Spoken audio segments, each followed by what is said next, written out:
Hello, I'm Ricky from Symmetrica, and today I'm going to guide you through the Sainsbury's social impact model.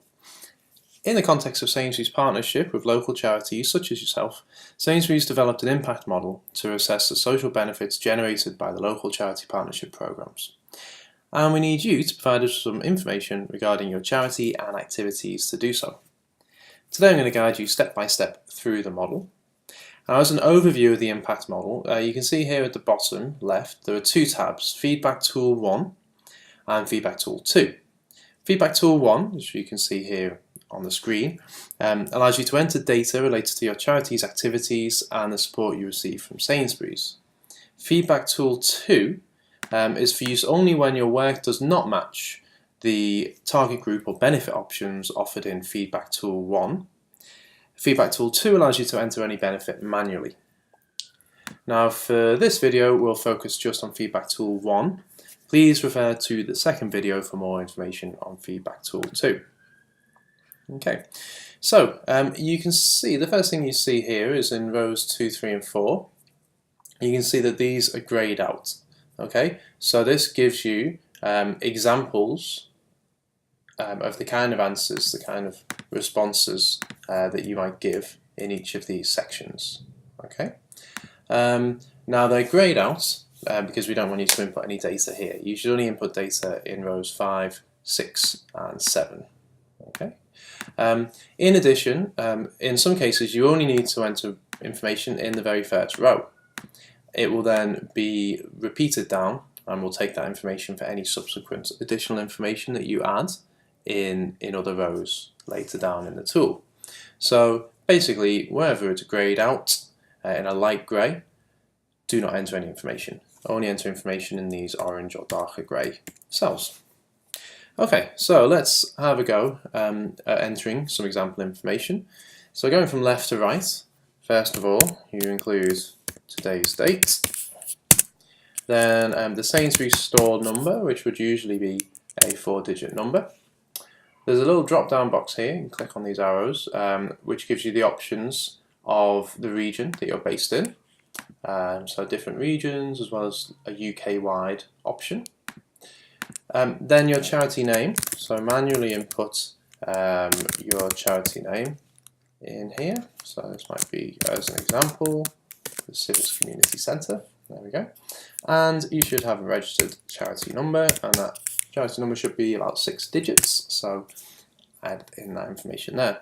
And then we also are interested in the charity sector in which you work. So we ask you to, again, manually type in, describe the charity sector that you're based in and that best matches your organisation's work. So, you might put community development or community work here. Okay, and click across to the left. Next, we're interested in the overall budget of the project. So we'd like you to enter the value in pounds of the overall inputs and costs attributed to the project, programme or activity over the last 12 months. This includes all sources of funding, including but not limited to Sainsbury's funding. Inputs and costs should include not only project costs but also associated costs like overheads, in-kind support and other funding. Please note that this column refers to the overall inputs and costs of a single project, so it's not multiple projects, it's not organisation-wide, it's one project. In this case it might be supporting the community centre, and the figure should be entered only once in this first row. Okay, so for example the overall annual cost in this case might be 12,345, so I'll manually input that figure there, and as you can see it will convert that into a pound figure. Okay, then we move over onto the next column, and now out of that overall budget that we just entered, we want to know what contribution percentage-wise, proportionally, Sainsbury's has made. So what's the Sainsbury's financial contribution over the last 12 months as a percentage of that £12,345? So let's say that Sainsbury's in this case have contributed 40%, so we'd manually write in 40, goes 40%, and then we move over to the right. Okay, in the next section, target group, you get to select here from the drop down box the target group that best fits your charity's activities, or the target population, the target group that you aim to improve the quality of life of, essentially. So in this case, we're talking about a community centre, so predominantly the beneficiaries would be the community and the neighbourhood. Although there might be other target groups, and you can enter, as we'll show in subsequent rows, different beneficiaries, different target groups, which allows you to enter different outcomes and benefits that your charity provides. But first of all, let's go community and neighbourhood as the most obvious target population beneficiary group. Now then, we're also interested in the type of support that your beneficiaries have used or received during this period, okay? During the 12-month period. So you have options of financial support, food donation, materials, in-kind support, etc. So in this case, we might talk about financial support, okay? And this is financial support which has been provided perhaps to beneficiaries. Food donation, materials, in-kind support would be the option, and staff time. Okay.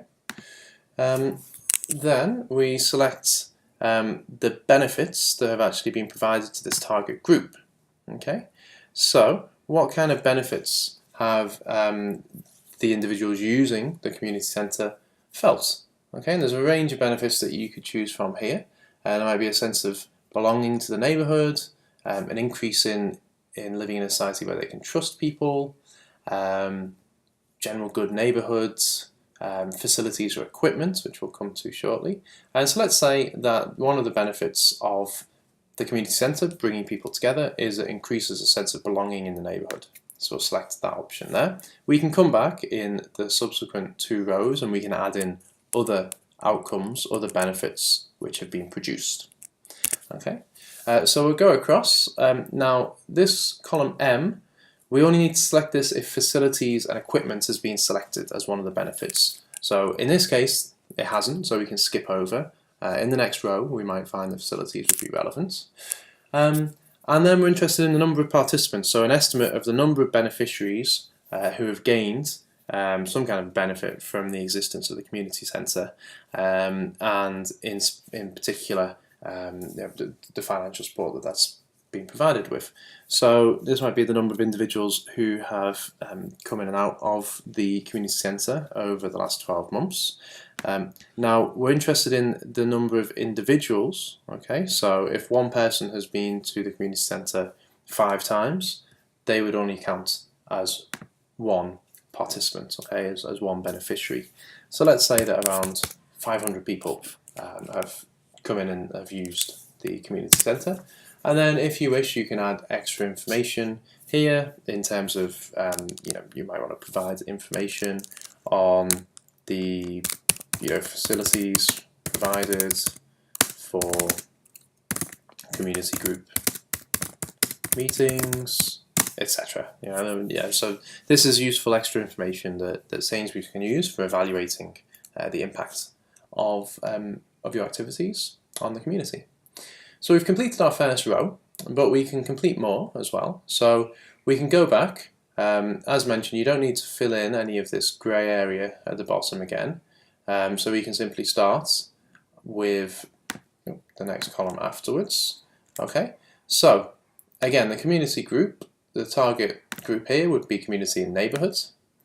The kind of support that has been received could be materials, could be staff time, but let's say still financial support.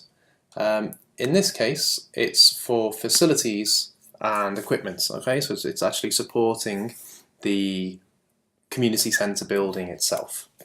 Now, because we've selected facilities and equipment, we can now add in some information into column M.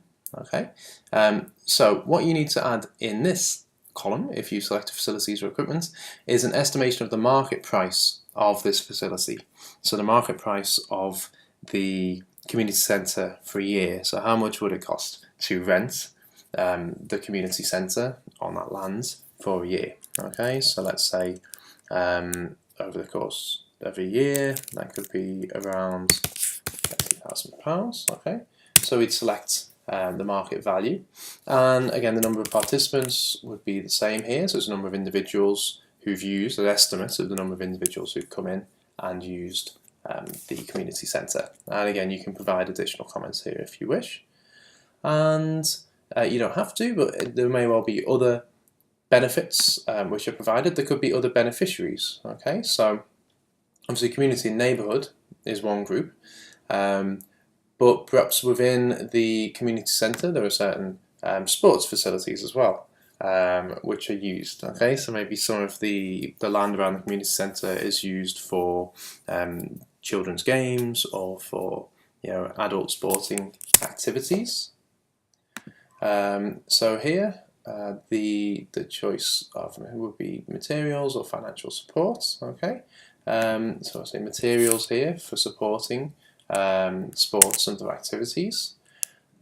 Your set of choices here in terms of the benefits that would come out. As you can see, the benefits change here, so it's now related to the type of sporting activities which are being encouraged here. So let's say participation in sports. In this case, it's not facilities and equipment again, so we don't have to add any information in column M. And the number of individuals actually taking part might be smaller, so let's say it's 60 individuals over the course of the year. Okay, and again it would be organising, so add a little bit of information on the beneficiary group and on the activity. So organising sports activities and teams in the community. Okay, and there we have it. So you've included information about yourself and your charity, information about your overall budget and the percentage contribution provided by Sainsbury's, information on the target group, which can change in different rows. You might have different target groups which are relevant, the type of support which is provided, the benefits, the outcomes which the target group receives. If you select facilities or equipment, the market price of those facilities and equipment. The number of participants is particularly important, so we know how many individuals are benefiting, and then additionally if you can provide any other comments and useful bits of information, then that would be much appreciated. So I hope that this has provided useful guidance on how to use the feedback tool. You can provide information on feedback tool 1, which you use if you don't have or if you can't find a specific outcome or beneficiary group within this tool, and you can also find additional information in the supporting guidance documents. Thank you.